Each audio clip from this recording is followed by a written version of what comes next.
Hey, how's it going? And today we're just taking a quick look at input actions in Unreal Engine. And I'm doing this because I was a little confused between started, triggered, and ongoing.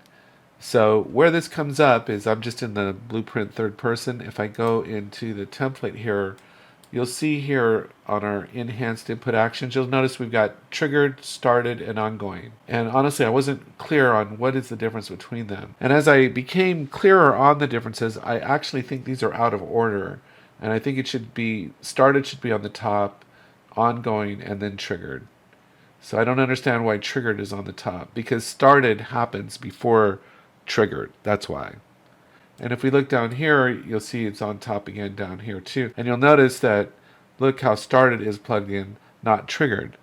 Why might that be? We're going to talk about that right now. So I have this little graphic that I put together. We essentially have 5 conditions.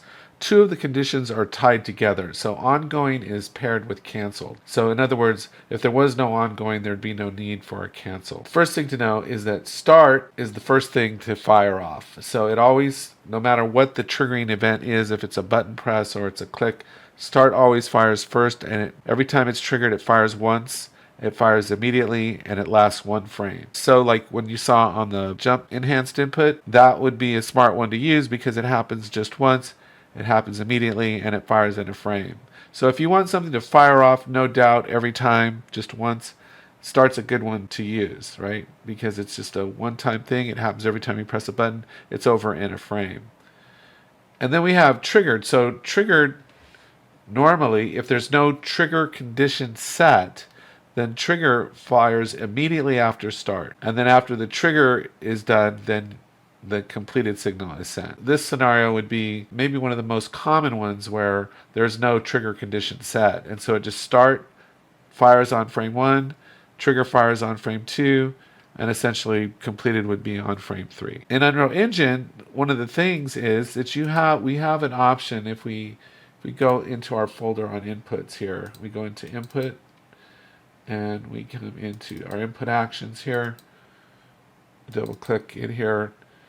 You'll see that there's triggers, right? So we have an option on anything that we set to set a trigger or a modifier for an input value. But we're just talking about triggers right now. So if I click here, you'll see we have an option to set any one of these conditions. So I could say something like, well, I want you to press the E button, but I need you to hold it down for 2 seconds. So I'm setting a condition. So if I set a trigger condition, get rid of that, just click the garbage can. If I set a condition, that's the same as ongoing. So that was actually one of my suggestions is I think like instead of saying ongoing, I actually think it should say condition because that's what's happening with ongoing. It means that the condition, the trigger condition is being evaluated.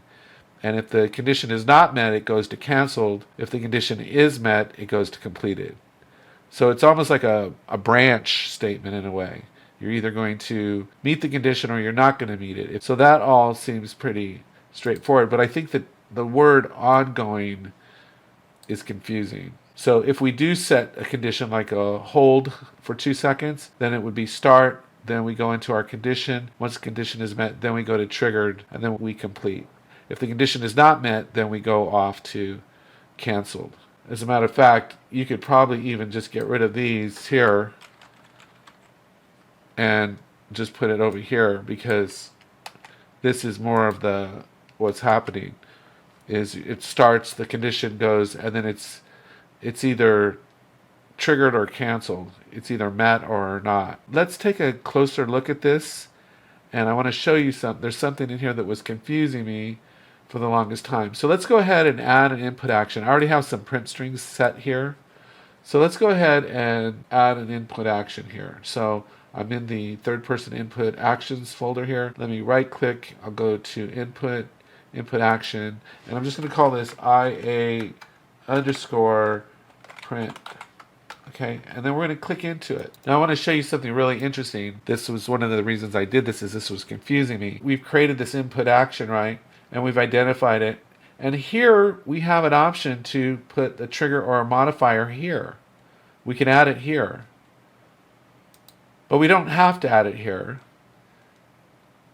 So now if I go into the input here, go up a level and go into the, what is this called? The input mapping context. So I'm gonna click here to add a mapping context.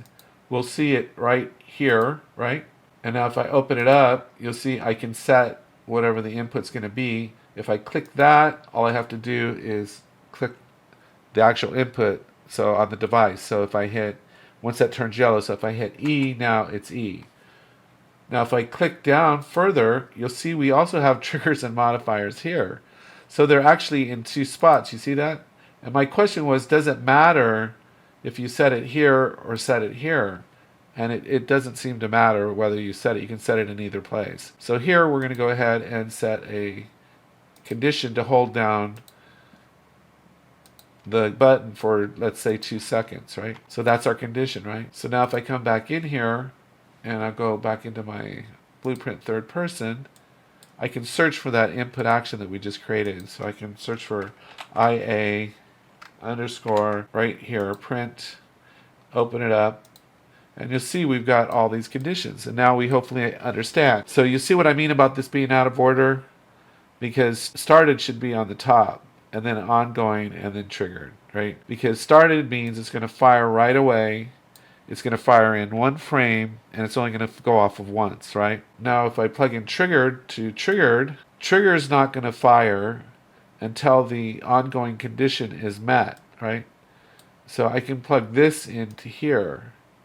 Now these ongoing and triggered, they function more like ticks, whereas started only fires once. Triggered will keep firing as powered by a tick, and so will ongoing. They're going to keep printing the string out over and over again until the condition is met. So what's going to happen is I put this started to stay on the screen for at least 10 seconds because it's only going to appear for like 1/30th of a second. So you won't even see this print out because it's going to be so fast. But after all this is done printing out, then this will linger on the screen. What we're going to see is we're going to see trigger condition being evaluated. That's what's going to happen. Because remember from our order here, we go to start, it's going to fire off in a frame, it's going to evaluate the condition, which is to hold for 2 seconds. So the whole time that it's holding for 2 seconds, it's going to print out like 60 print strings. Then we're going to go into trigger, and as long as I'm holding down the trigger, it's going to keep firing, right? Now if I let off my finger before the 2 seconds, then it's going to cancel. It's going to fire cancel. But if I'm going to hold my finger down, let's say, then trigger will trigger, and as long as I'm holding down, it'll keep printing out strings. So this will print out, what, 30 strings a second or something like that. I don't have anything coming out of those pins here. That's going to be the flow of this. So if I come back in here now, we're all wired up. So let's see what we see. So I come in here and I go to play, and then I'm going to hit E, and it's in the upper left corner. I'm holding down, I keep it. See how I went to triggered? Now I let off, and it's going to say started. See? So I hope this gave you a little more insight into the input actions. So take care, and I'll talk to you next time.